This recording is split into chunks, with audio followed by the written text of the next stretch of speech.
Hello everyone, good morning. সকাল সকাল আমি ফ্রেশ হয়ে আমি ব্রেকফাস্ট করে রেডি হয়ে গেছি ডিউটি যাব বলে। তো আজকের ওয়েদারটা তো খুবই ভালো আছে, আজকে ঝলমলে রোদ আছে। কালকে আর 2-3 দিন থেকে বৃষ্টি হওয়ার পর আজকে প্রথমে আজকে দিনটা একটু রোদ একটু বেশ ভালোই লাগছে। তো এই সপ্তাহে তো উইকেন্ডেও শুনছি দেখাচ্ছে এখনও ওয়েদার রিপোর্টে যে বৃষ্টি হবে।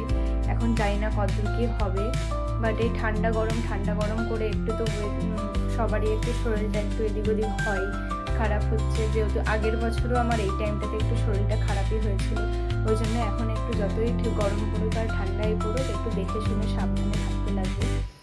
তো আমি আমার কোম্পানিতে আমার বাড়ির থেকে একেবারে 5 মিনিট দূরত্বেই, তো যেতেও বেশি লাগে না। আমি দুপুরবেলা লাঞ্চেও বাড়িতেই আসবো।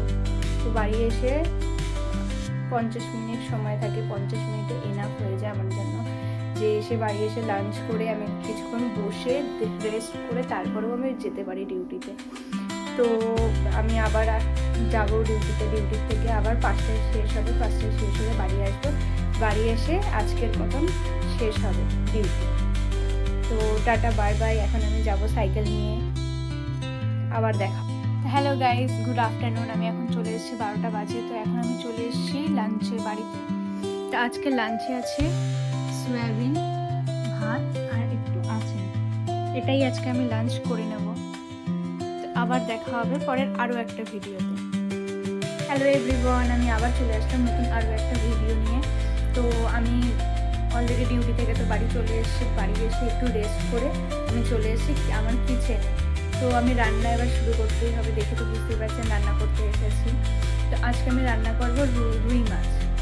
তো এখানে তো সেরকম ফ্রেশ কোনো রুই মাছ পাওয়া যায় না, সেরকম কোনো ফ্রেশ আমাদের ইন্ডিয়ান এরকম মাছ তো সেরকম একটা পাওয়া যায় না। সব যা খেতে হয় সবই আমাদের মোটামুটি একটু ফ্রোজেন মাছই খেতে হয়।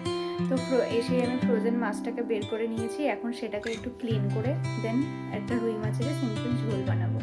ভাত তো অলরেডি আমার কুকারে বসানোই আছে, ওটাই রাত্রেবেলা খাবো। আর রুই মাছের ঝোলটাই বানাবো, যেহেতু কালকে আবার ডিউটি আছে তো সেই হিসেবে করতেই হবে, কোনো উপায় নেই।